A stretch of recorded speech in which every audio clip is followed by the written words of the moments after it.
अस्सलाम वालेकुम व्यूअर्स। आज की स्टोरी में हम आपको बताएंगे कि कुर्तुगलू कौन था, क्या था और उसका सर कलम क्यों और कैसे किया गया। कुर्तुगलू कई कबीले के सरदार सुलेमान शाह का मुंह बोला भाई होता है और उसने माजी में सुलेमान शाह के साथ मिलकर कई जंगें लड़ी होती हैं। इसलिए वो कई कबीले की फ़ौज का सरबराह होता है, माँ सिवाय अब्दुल और उसके ख़ास साथियों के, और उसे अपने कबीले के कई बुजुर्गों की हिमायत भी हासिल होती है। इसलिए उसके सर पर हर वक्त सरदारी का बोझ सवार रहता है और वो हर वक्त अंदर ही अंदर अपने आप को कोसता रहता है कि इतना सब कुछ होने के बावजूद वो अपने कबीले के सरदार के तख्त पर क्यों नहीं बैठ सकता। इसलिए वो अंदर ही अंदर सुलेमान शाह और उसकी फैमिली को तबाह करने की साजिशें करता रहता है ताकि ये लोग मर जाएं या बहुत बुरी तरह नाकाम हो जाएं और मैं कई कबीले के सरबराह के तख्त पर बैठ सकूं। सिर्फ ये ही नहीं बल्कि सरदारी के तख्त पर बैठने के बाद उसका अगला मकसद सलेबियों यानी इस्लाम दुश्मनों के साथ गठजोड़ करना होता है। लेकिन अफसोस वो हर दफ़ा अपनी साजिश में नाकाम रहता है और कुछ नहीं कर पाता। मुसलसल अपनी साजिशों से नाकाम रहने के बाद फिर एक दिन ऐसा आता है जब अब्दुल अपने दो खास जांबाजों के साथ मिलकर सलेबियों के चुंगल से छोटे शहजादे यानी शहजादी हलीमा के भाई को छुड़ाने के मंसूबे से निकला होता है और उसका बड़ा भाई जहर पीने के असर से बीमार होता है और तुर्गुत की भी ज़हनी हालत ठीक नहीं होती, जिसकी वजह से वो भी पिंजरे में कैद होता है। इसी मौके का फ़ायदा उठाते हुए कुर्तुगलू कबीले में मौजूद अपने साथियों और फौजियों से मिलकर ज़बरदस्ती कबीले के सरदार सुलेमान शाह के तख्त पर कब्जा कर लेता है और सुलेमान शाह और उसकी फैमिली को अपनी कैद में ले लेता है और इस दौरान कोई भी उसका कुछ नहीं बिगाड़ पाता। लेकिन दिल ही दिल में उसको डर होता है कि कहीं दोबारा काम उल्टा ना हो जाए, इसलिए सुलेमान शाह और उसके ख़ानदान का काम पक्का पक्का तमाम करना पड़ेगा। और कुर्तुगलू ये काम जरगे के ज़रिए करवाना चाहता है ताकि बाद में कबीले के लोग उसे गलत ना कहें, और इस जरगे में भी अक्सरियत उसके अपने लोगों की ही होती है ताकि फ़ैसला कुर्तुगलू के हक़ में ही हो। और कुर्तुगलू की कोशिश होती है कि वो ऐसा फ़ैसला दे जिसमें सुलेमान शाह और उसके ख़ानदान के सर कलम कर दिए जाएं। लेकिन कबीले के बुज़ुर्ग उसे ये फ़ैसला नहीं देने देते और सुलेमान शाह और उसके ख़ानदान को हमेशा हमेशा के लिए कबीले से बाहर निकालने का फ़ैसला देते हैं और उनके सर बख्श देते हैं। फिर कुर्तुगलू उन्हें जलावतन करने की अहम जिम्मेदारी तुर्गुत को देता है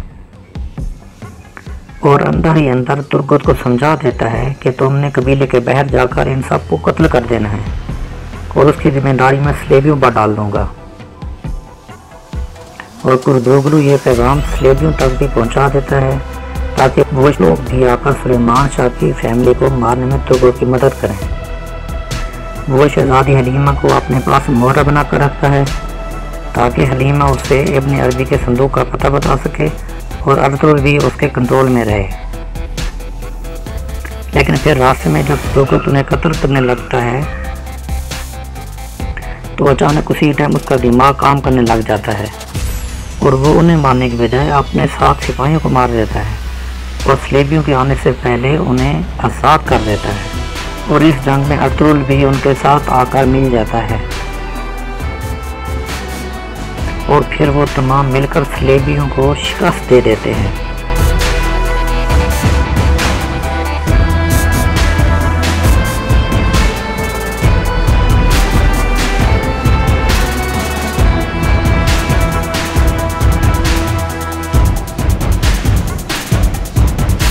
फिर तुर्गुत वापस आता है और कुर्तुगलू को कहता है कि मैंने सब के सब को मार दिया, मुसलमानों को भी और सलेबियों को भी, और कोई सबूत नहीं छोड़ा। ये बात सुनकर कुर्तुगलू बहुत खुश होता है क्योंकि उसका दुश्मन हस्ती से मिट गया होता है। फिर एक दिन जंगल में अब्दुल को एक वफादार सिपाही मिलता है जो उसे सारी हकीकत से आगाह करता है। उसके बाद अब्दुल कहता है कि तुम कुर्तुगलू को मेरा एक पैगाम पहुंचा दो, उसे कहो कि शाम को जरगा बुलाए, मैं उसे जरगा में सबके सामने बेनकाब करना चाहता हूँ। उसके बाद बेशक मेरा सर ले ले, मुझे गिरफ्तार कर दे, मुझे कोई इनकार नहीं होगा। अब्दुल साथ ही सिपाही को कहता है कि मेरी सीट के नीचे एक तलवार छुपा कर रख देना, जो ज़रूरत के टाइम मैं इस्तेमाल करूँगा। फिर सिपाही वापस आकर ये पैगाम कुर्दुगलू को पहुँचा देता है, जिसको सुनकर उसके रोंगटे खड़े हो जाते हैं, लेकिन वो हिम्मत नहीं हारता।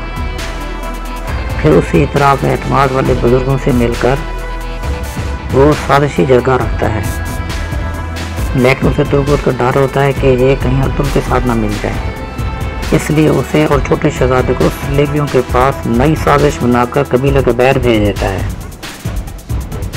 फिर आखिरकार अब्दुल दरगाह के लिए कबीला में आ जाता है, जिसको देखकर कई लोग खुश होते हैं और कई लोगों के होश उड़ जाते हैं।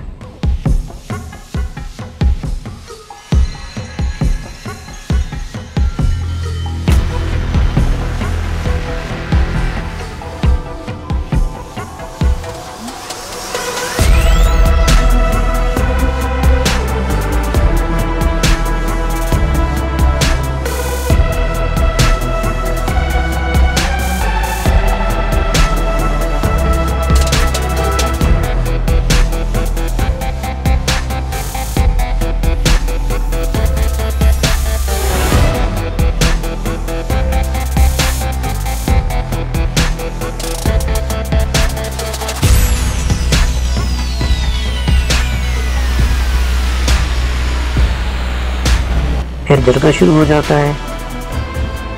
फिर उस दरगाह में वही पुरानी बातें होती हैं जिन पर कुर्दुगलू एतमाद नहीं करता।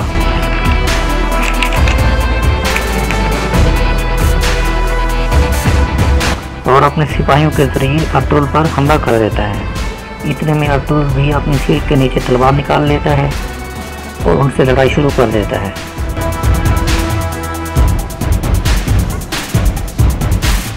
इतने में पीछे से तुर्गुत भी आ जाता है, जिसको देखकर कुर्दुगलू के होश उड़ जाते हैं, क्योंकि उसकी वो साजिश भी नाकाम हो चुकी होती है।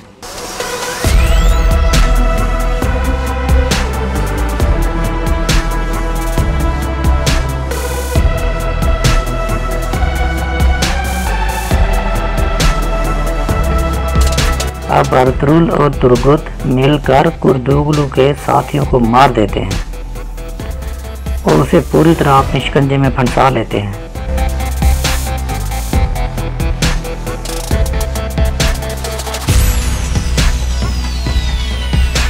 फिर अर्तुगरुल अपने साथी तुर्गुत को कहता है कि मेरे बाबा सुलेमान शाह को बुलाया जाए।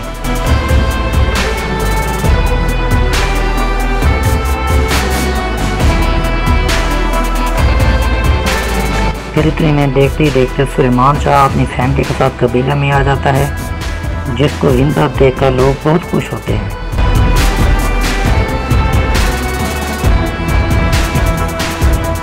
अब दोबारा सरदार सुलेमान शाह की सरदारी में दरगाह शुरू होता है और कुर्दुगलू की सारी साजिशें लाकर सामने रख दी जाती हैं, जिस पर दरगाह में मौजूद कबीले के तमाम बुजुर्ग सुलेमान शाह की हाँ में हाँ मिलाते हैं और मिलकर कुर्दुगलू का सर कलम करने की तजवीज़ देते हैं। ये सुनकर कुर्दुगलू उनसे माफ़ी मांगता है, लेकिन उसे माफ़ नहीं किया जाता। फिर उसे बाहर सबके सामने सर कलम करने के लिए लिटाया जाता है। उसके बाद सुलेमान शाह अपने बेटे अब्दुल को कहता है कि अब कुर्दुगलू का सर कलम कर दिया जाए। फिर अब्दुल आगे बढ़ता है और अपनी तलवार निकाल कर अपने मुंह बोले चच्चा कुर्दुगलू का सर कलम कर देता है। यूँ इस तरह कई कबीले की सबसे बड़े फितने से हमेशा हमेशा के लिए जान छूट जाती है और उसके बाद वो तमाम इस्लाम दुश्मनों को बहुत बुरी तरह मार देते हैं और अपने कबीले का नाम रोशन करते हैं। अगर आपको हमारी ये स्टोरी पसंद आई हो तो हमारे चैनल को सब्सक्राइब करना मत भूलिएगा। तो मिलते हैं अगली स्टोरी में, तब तक के लिए अल्लाह हाफिज़।